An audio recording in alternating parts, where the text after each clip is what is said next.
Hello mga katribu and welcome to another insightful episode of PairFect. I'm Francine Marquez. Hello, I'm Dina Ventura.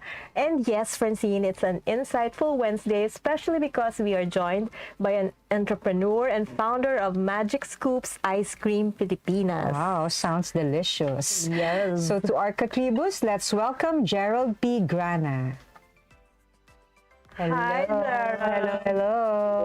Welcome to PairFect. Yes, parang masarap ang usapan natin Oo ngayon, nga ha? Malamig-lamig. Yes, kulang tayo. Ano sa parating na summer? Yes, Oo nga. correct. So, Gerald, how are you today? And how did you end up in the ice cream business?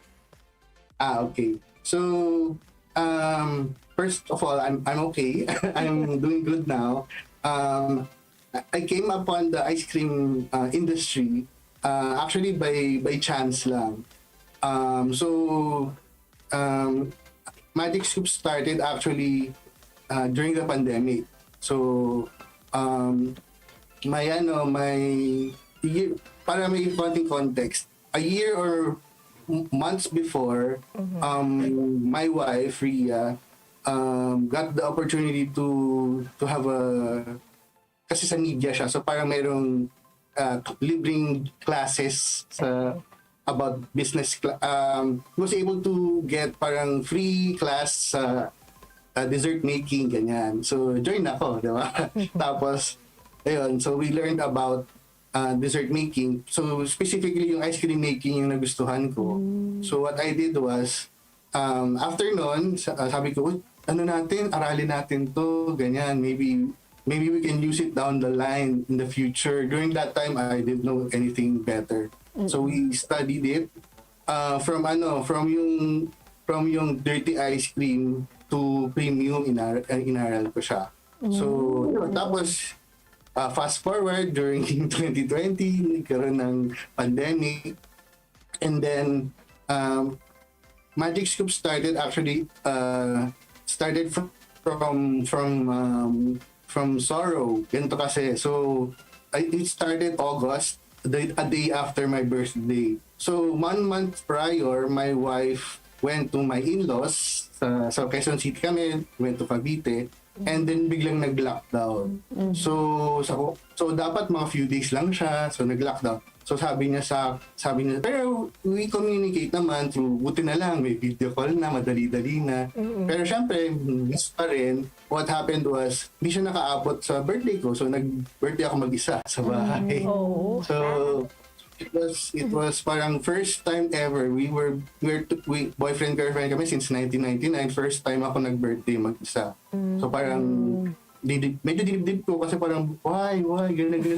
So habang pandemic nangyayaring ganun. So I'm the kind of person that wanted to turn it around, make it into something positive. So I went to my kitchen, nakita ko meron akong cream, meron akong milk, mga leftover, ganun.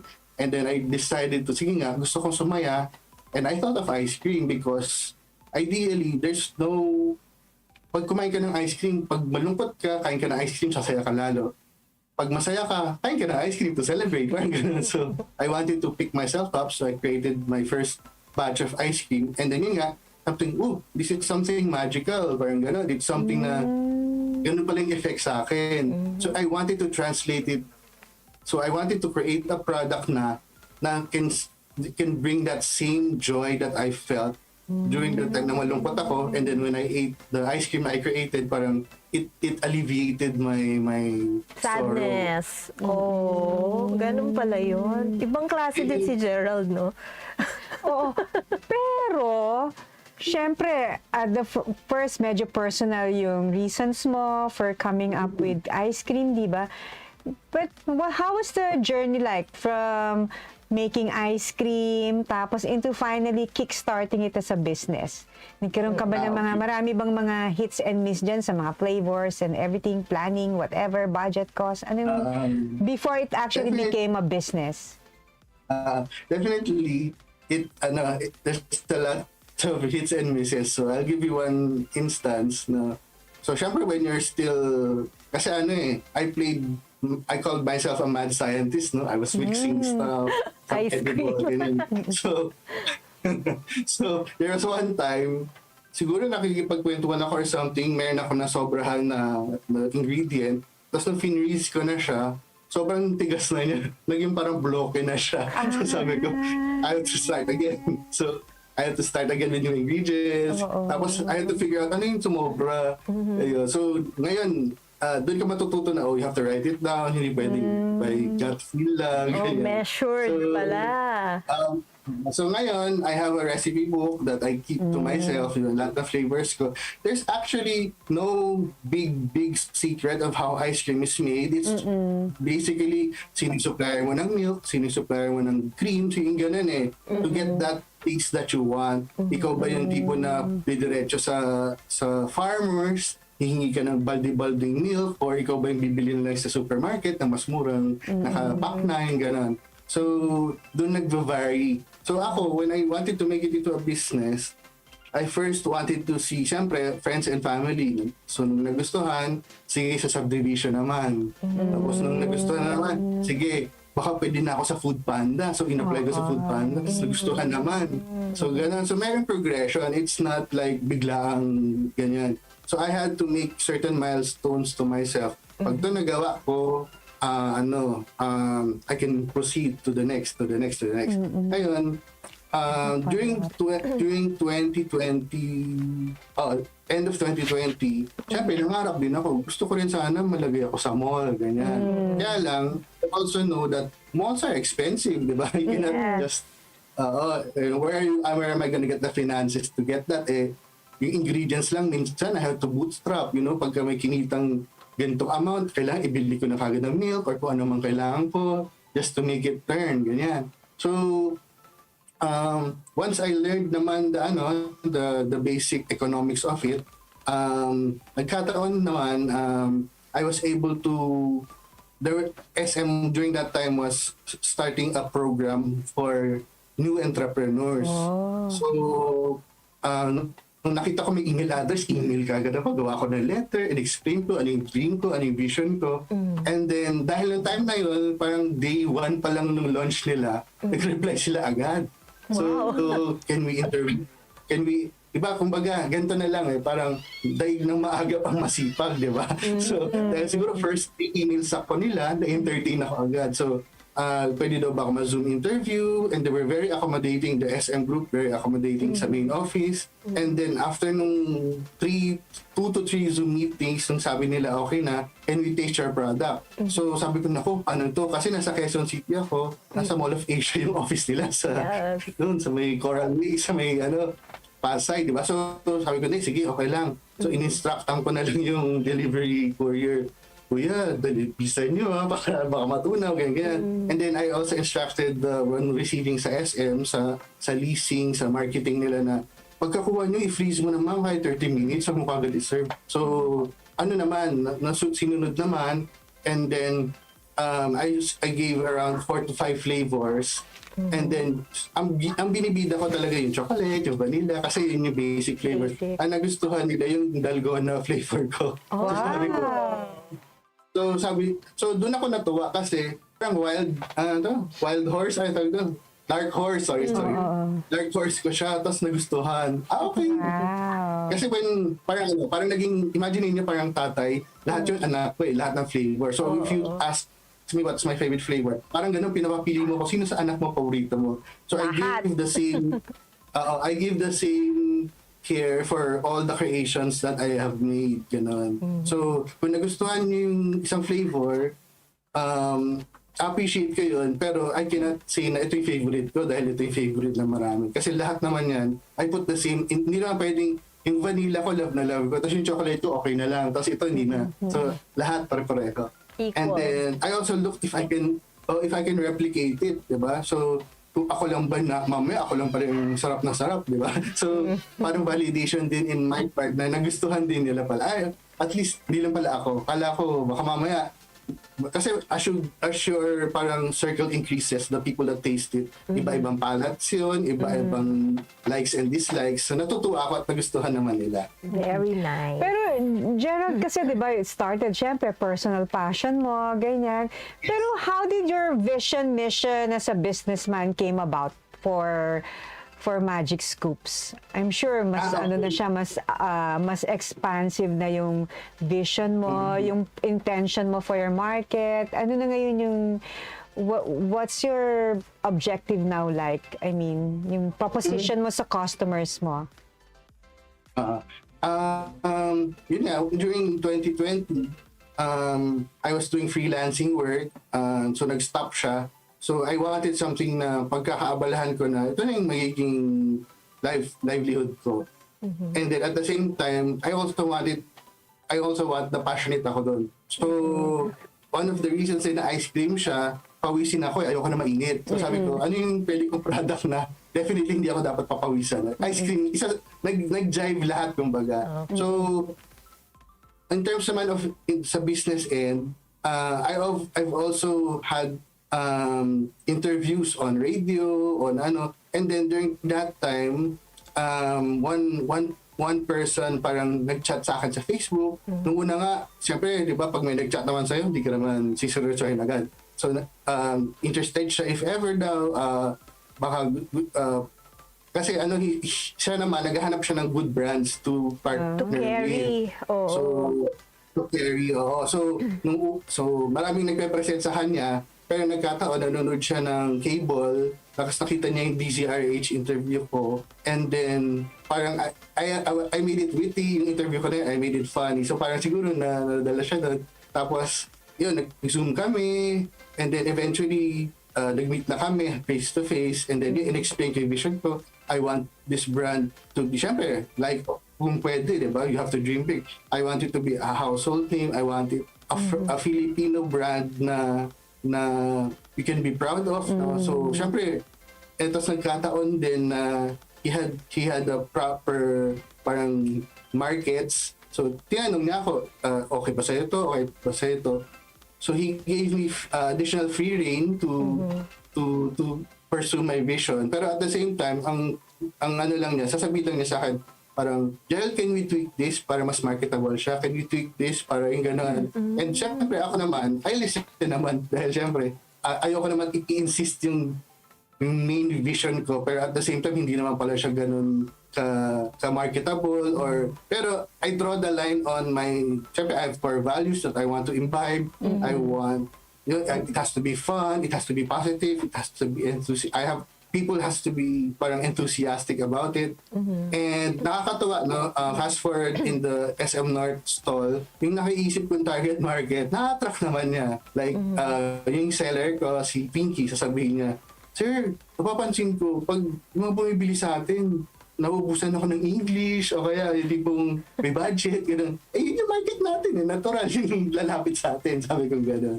So, she's able, kasi yung nakuha kong seller, yung tumutulong sa akin ngayon, sanay siya ng fast moving, yung mga corn dog, mga ganyan, mabilis. Yung corn dog, di ba, parang volume yun eh. Yung price point ko kasi, it's more premium. So, hindi ganun kabilis, pero when someone buys, you can upsell or you can have bigger margins, ganyan.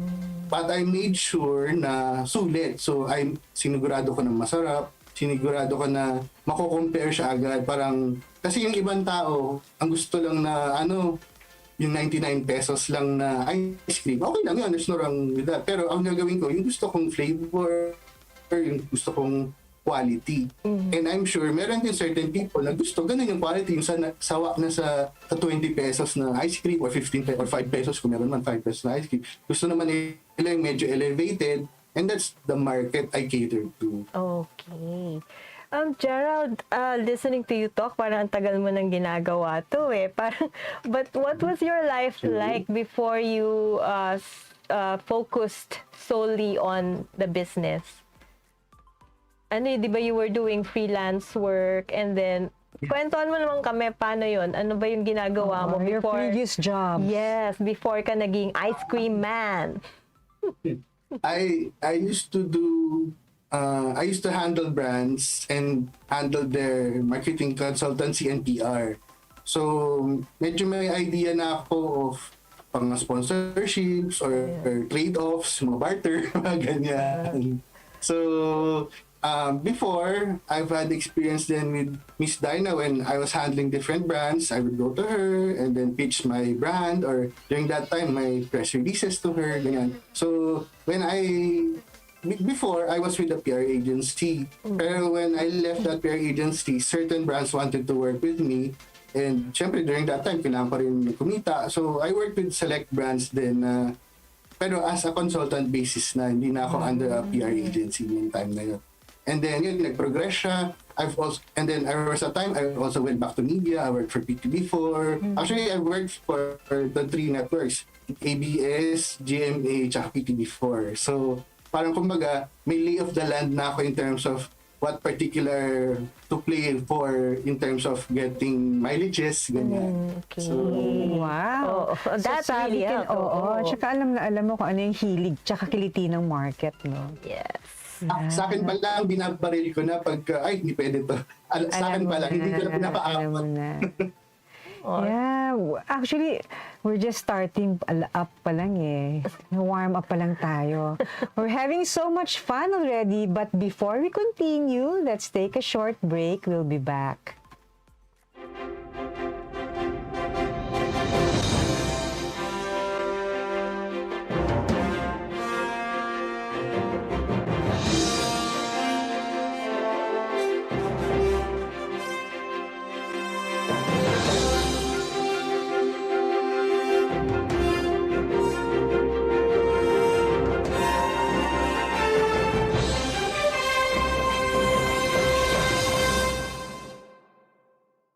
Si Harry Roque ang pinakamagaling na spokesman, kaya inggit sa kanya ang oposisyon.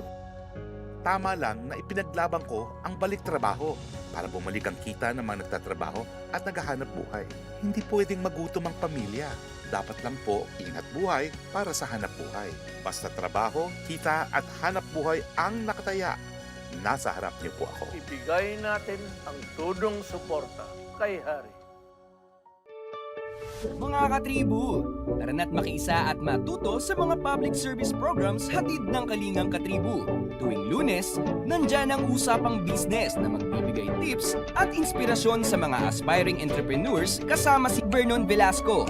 Tuwing Miyerkules, usapang pangkalusugan naman ang tatalakayin ni Miss Cory Quirino sa Health and Wellness. At tuwing Biyernes naman, kung legal advice ang kailangan mo, sagot ka na ng Legal Diaries kasama si Elmer Navarro Manuel at mga guest lawyers. Lahat ng niya mapapanood tuwing alas 3:30 ng hapon sa Daily Tribune Facebook page at TribuneNOW on YouTube.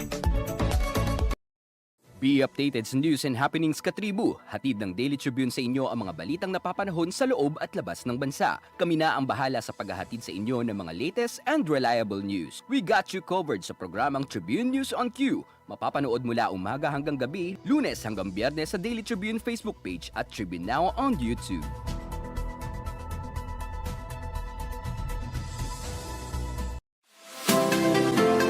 Magandang araw mga katribu! Narito na ang mga makakasama nyo tuwing umaga sa programang Gising Na. Roy Pelevelo, Atty. Lia Badillo Crisostomo, Vernon Velasco, Kim Sancha at Chirk Balagtas. Abangan ang programang Gising Na mula alas 8 hanggang alas 9 ng umaga sa Facebook page ng Daily Tribune. Ilabas na ang mainit na kape at samahan kami sa inyong pag-almusal, mga katribo. Simulan natin ang bawat umaga with good vibes sa mga informative and recreational segments ng aming programa. Maaari niyo rin ibahagi sa amin ang inyong opinion via Daily Tribune Facebook page at TribuneNOW sa YouTube. Makichika na rin sa latest showbiz happenings, mga katribo. Kaya naman, magkita-kita po tayo mula Lunes hanggang Biyernes, alas 8 hanggang alas 9 ng umaga at magsama-sama po tayo sa Gising Na!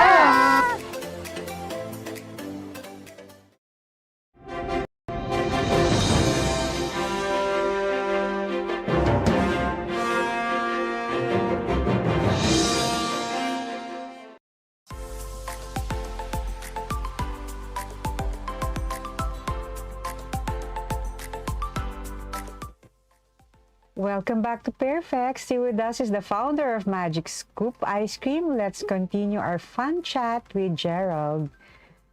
Hi! Hi, Gerald. Kamusta? Ang question ko naman ngayon, ano ba yung preparations na ginagawa mo sa business? Like, saan ba yung operations nyo? And mahirap ba mag-set up ng logistics operation sa ice cream business? So, early on, since especially during the pandemic, kailangan meager lang yung resources na allocate ko.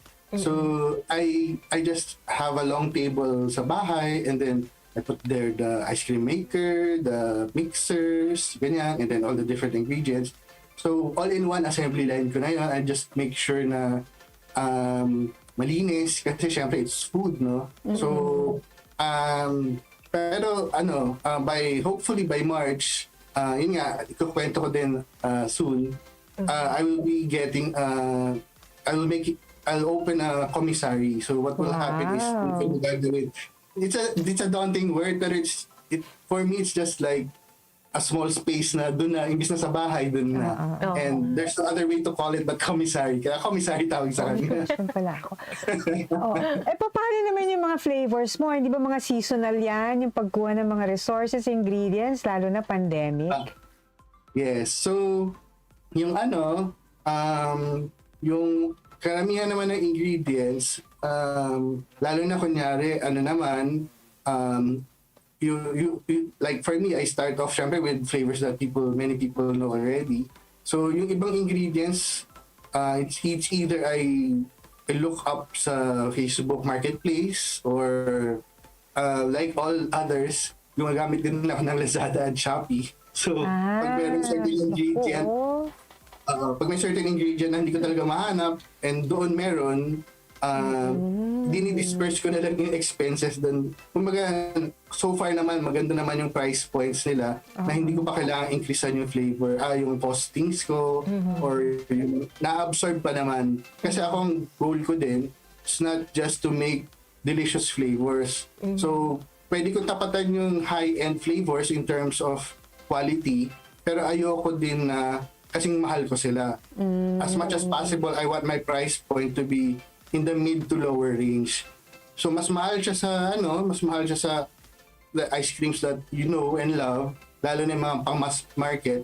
Pero if you want to elevate yourself to a different kind of quality, medyo mas kalidad, that's what I cater to. So pero ayoko din naman yung mga tao na yon sobrang mamahal naman nung, di ba yung ganyan di ba there's a divide. It's either sobrang mura na watered down flavor, or yung masasarap naman, ginagawa naman nila dahil wala silang competitor, minamahalan nila ng todo kasi alam nila bibili naman sila dahil masarap.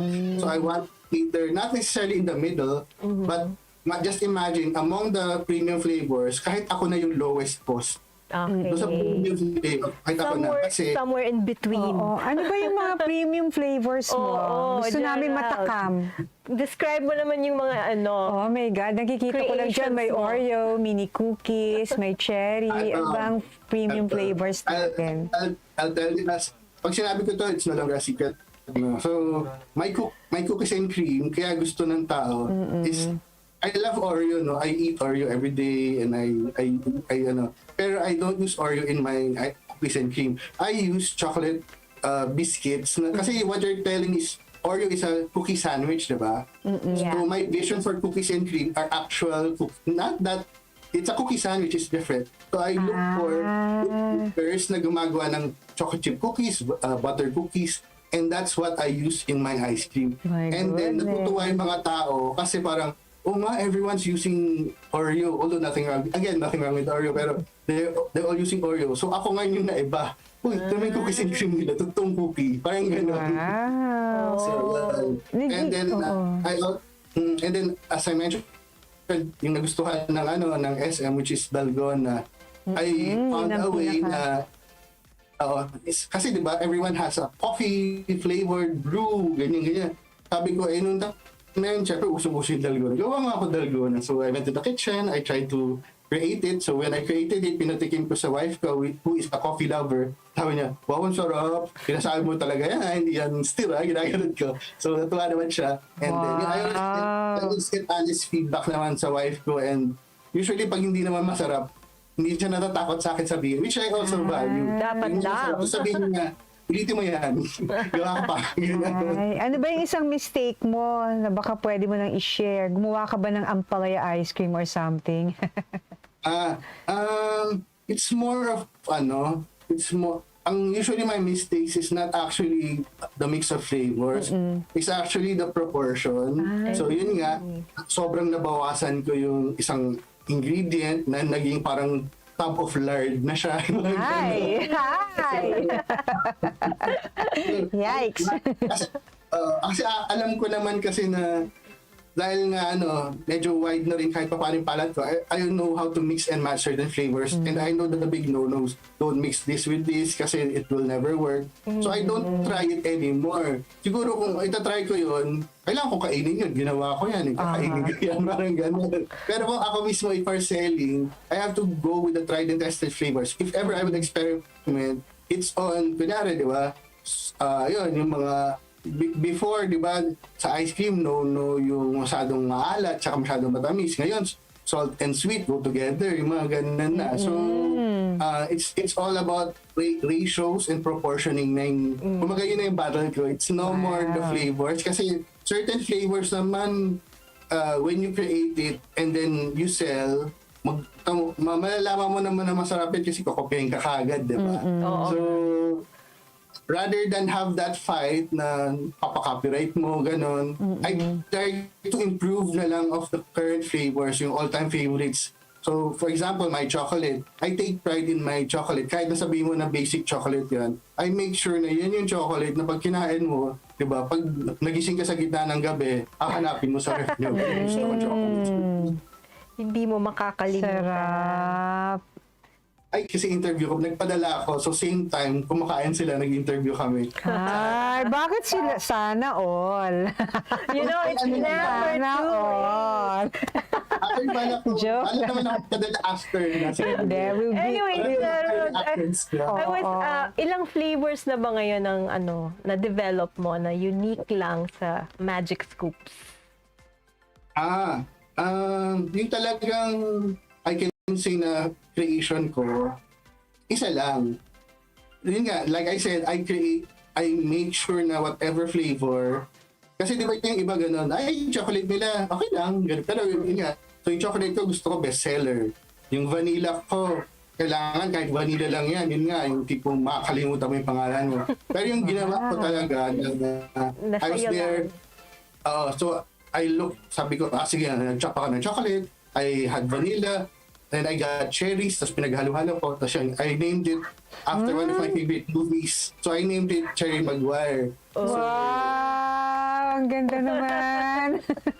Cherry Maguire. Yeah! Show me the money. Yeah! Show me the ice cream. Okay. So, ano pa? I mean, ano yung plans mo for this year? Oo, tapos na first quarter. Ay, matatapos pa lang, Matatapos na.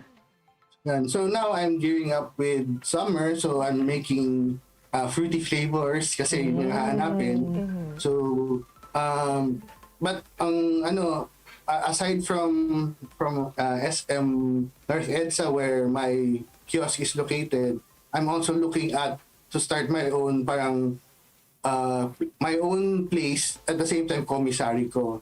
So yun yung so ang napupusuan ko siguro around the Cubao area. And para hub siya, malapit siya sa different locations. So yun yung inasikaso ko ngayon, how to and hopefully by March, April ish na time mag-operational na siya para in preparation for the last quarter of the year. Okay. So, I'm very thankful for there are many groups na nag-support sa akin from day one. So, like yun, bukod sa SM group, specifically SM North EDSA, I also am part of a Couples for Christ community within the area na nung nalaman nila na nagbibenta ka, during the middle of the pandemic, they would honk their horns, bibili kami. So, gano'n, nakakatiwa yung support ng CFC North B4 dito sa location na malapit sa amin, sa Batasan. So, parang, yun yung tipong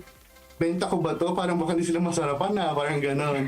So, what I liked about it during that time, which I really needed, no, syempre, they sold it with no parang preconceived notion na pag hindi masarap, basta tumulong sila. Kasama na doon na nagkataon lang na may ice cream, parang ganon, which I truly value din.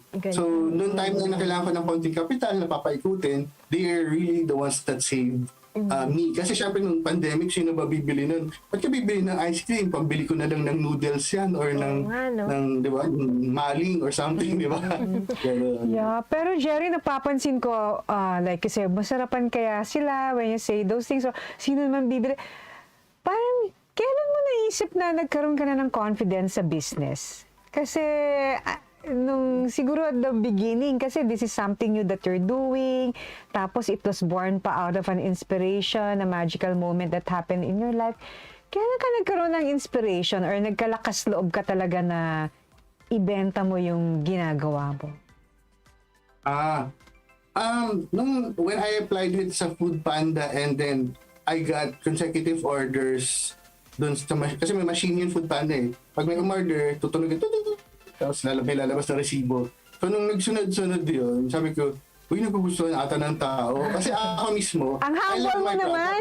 Talagang humble ka pa rin. Gugustuhan talaga nila. Hindi pa nga ako makaget over sa Cherry Maguire. Ang gagawin ko, papadala ko, kasi for special people, I have a 1.9 liter. Kasi I sell it in 100 ml, yung maliit, pang masa, and then 8 ounce, and then the pint, 16 ounce. Pero for special people, I have big batch. Parang kumbaga, 1.9 gallon, parang ganun. Yeah, I can send Everybody has it. You will make a community happy with your ice cream. Pero yun nga, yung question ko sa'yo, sabi mo, nung nag-start yung Food Panda, dun ka nagkaroon ng confidence as an entrepreneur to really keep going with your venture.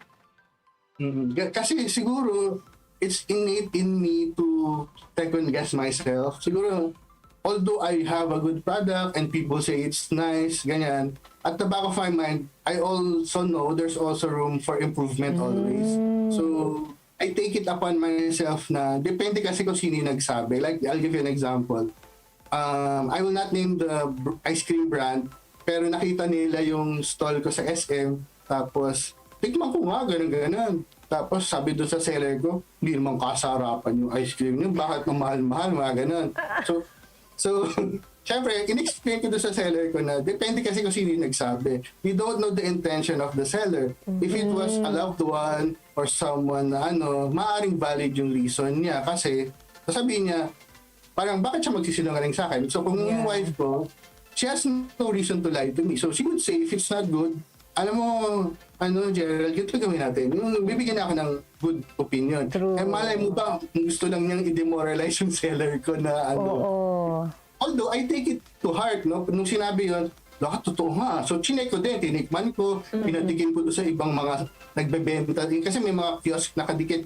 Bigyan mo nga sila, tikman nga nila. And then, lahat naman sila, natuwa. Parang, siya ba't kinabigay? Ganun, totoo, ganun. Tuwa sila. So, parang na-validate ako na, rare, maaaring during that time, iba yung goal niya. Siguro sidewar or something. Pero ako nung time na yun, huwag mo indahin yan. Basta direct, we have a good product, we sell it, we want to make people happy, we want to make the children that come here. Kasi yung seller ko medyo mataba. So pag may mga bata dumadaan, parang siyang mascot, kinakawayan siya. So yun. And then my logo is a unicorn. So kasi nga magical, diba? At saka achieve anything, dream anything. Pero siya, I designed it, walang gender yan, or preconceived no. Kumbaga, I chose that dahil it's a logo na nagre-represento sa brand. Pero yung walang ibang connotation, kumbaga straightforward siya. Gerald, nagulat ka ba sa sa progress ng business mo? Like when you started, di ba doon ka lang sa kitchen mo, you just wanted to make yourself happy, and then you started making ice cream, and then ngayon, you're thinking of a commissary and a standalone place, di ba? Parang naisip mo ba yun? The day will up to- come. Up to this day, I'm still pinching myself if it's true, no? Kasi baka mamaya, natulog lang pala ako sa bus, di ba? Parang gano'n. So, but actually, ano naman, even before I started, I always make it a point that I pray and ask for guidance. Kasi parang, although I don't mention it up to now, siyempre, God has been a big factor. When I look for a seller, sabi ko, sana Lord, yung mabait, yung same principles na meron ako. Ayoko yung gusto lang para lang kumita, yung ganyan. So I'm very fortunate that I attract those people na, kumbaga, in line with what I'm thinking. Kasi if I just wanted to have a business na just to money generating, ice cream is not the business I'll be into. I'll be into something different, siguro na fast moving.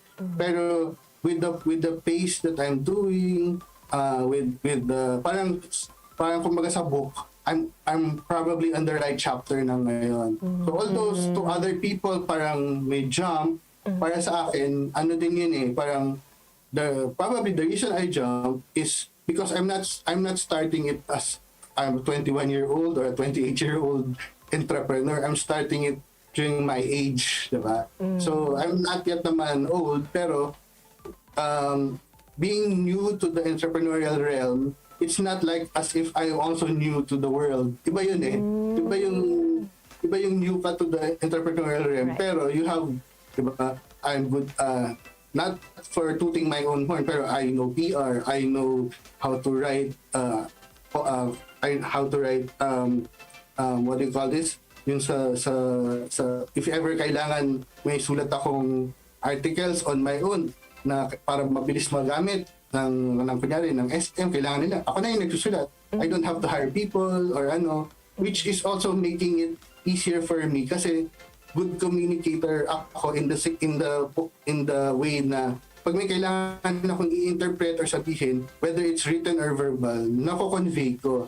Siyempre, may certain entrepreneurs na nasa utak nila pero hindi nila ma-communicate. So, I'm very fortunate naman na whatever a vision or thoughts that I have, I can convey to the person. Huwag mo itong gagawin pag merong ng away sa atin. Refund mo na lang. Ganun talaga. Hindi lahat ng tao mapapasaya natin kahit na gustong-gusto nating mapasaya sila through our products. Oo, naku. Maganda. It helps na may maturity na din. No, and at saka experience. parang uma-attend ako ngayon ng entrepreneur lessons Di ba? From direct experience. Oo nga. Yeah, so ang dami pa natin pwedeng mapag-usapan. We still want to know more about Gerald, this business experience. But for now, let's pause for a break.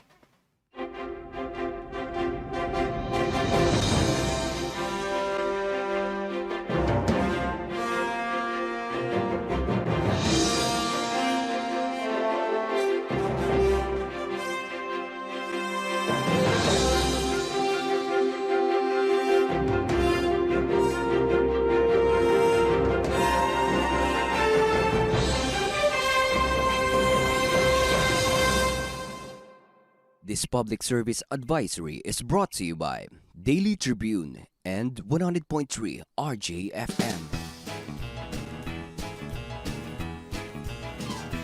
Oh, vaccination, isolation. Gotta keep up with my nutrition. Gotta maintain my body condition. Then I can take my vaccination. What do I choose? What do I take? As long as it is not a fake. AstraZeneca, Moderna, BioNTech, even Sinovac, okay na. Babakuna ka ba? Babakuna ka ba? Babakuna ka ba? Babakuna ka ba? Babakuna ka ba? Babakuna ka ba? Vaccination for the nation, no more isolation. With vaccination, babakuna ka ba? Babakuna ka ba? Babakuna ka ba? Babakuna ka ba? Babakuna ka ba? Babakuna ka ba? Babakuna ka ba? Paturok, paturok, paturok. This public service advisory is brought to you by Daily Tribune and 100.3 RJFM. Non-stop showbiz update ba ang hanap nyo? Sagot na yan ang aming Tribune Extra. Balitang entertainment at lifestyle, mapalocal man o international, meron kami niyan. Manood at makichika na kasama si Kim Sancha, Lunes hanggang Biyernes, alas 5 ng hapon sa Tribune News on Q at separate premiere nito ng alas 7:30 ng gabi. Mapapanood sa Daily Tribune Facebook page at TribuneNOW on YouTube. Fun and inspiring na kwentuhan? Sagot na yan ang programang Spotlight ng Daily Tribune. Makipagkwentuhan at kilalanin ng iba't ibang personalidad na kilala sa kani-kanilang larangan. Manood at makinig sa mga inspiring stories na kanilang ibabahagi kasama si Dinah Ventura at Jojo Silvestre. Be ready!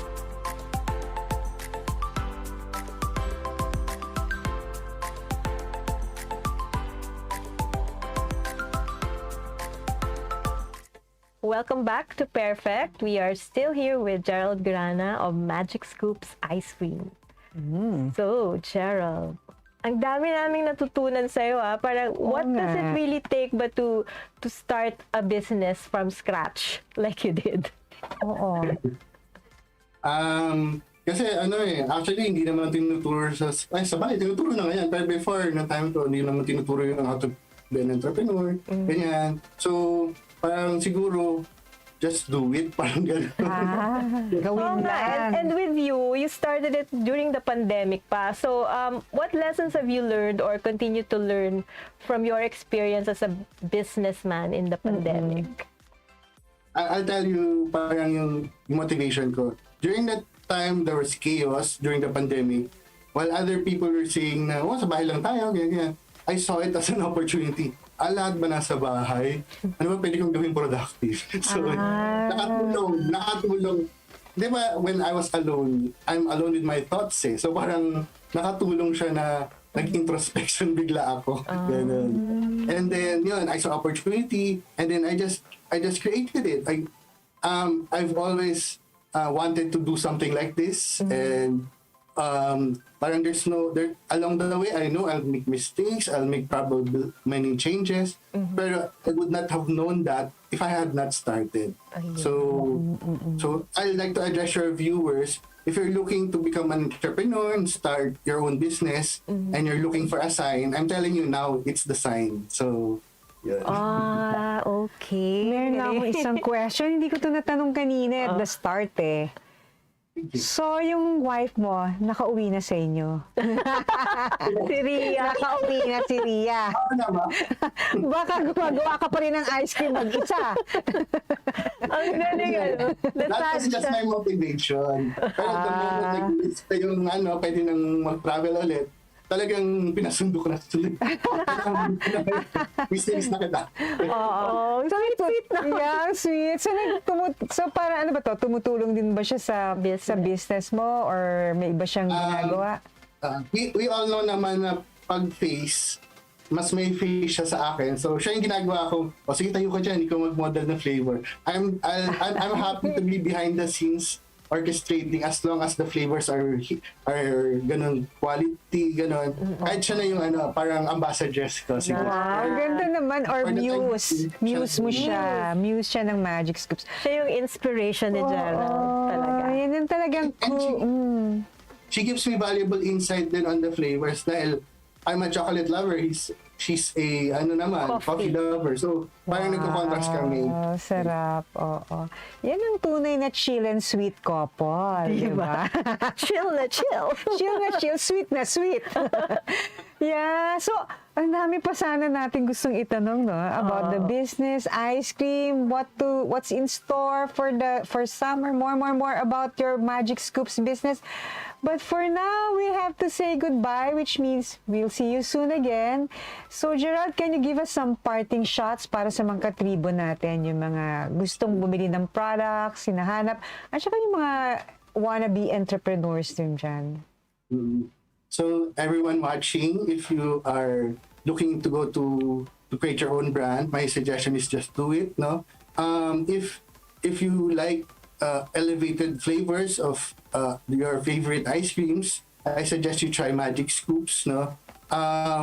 We're also we're available in SM North, and then in the future in the Cubao area very soon. So and also we're available in Food Panda. You can call them and look for our page. But for updates about Magic Scoops, you can visit our social media pages. So we're in Facebook, Instagram, Twitter, tsaka TikTok.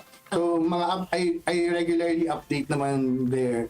So if there's a new flavor, if there's a new promo, so lagi naman ako nag-update dyan. And we're very open to your comments and suggestions. We listen very intently to them. And kumbaga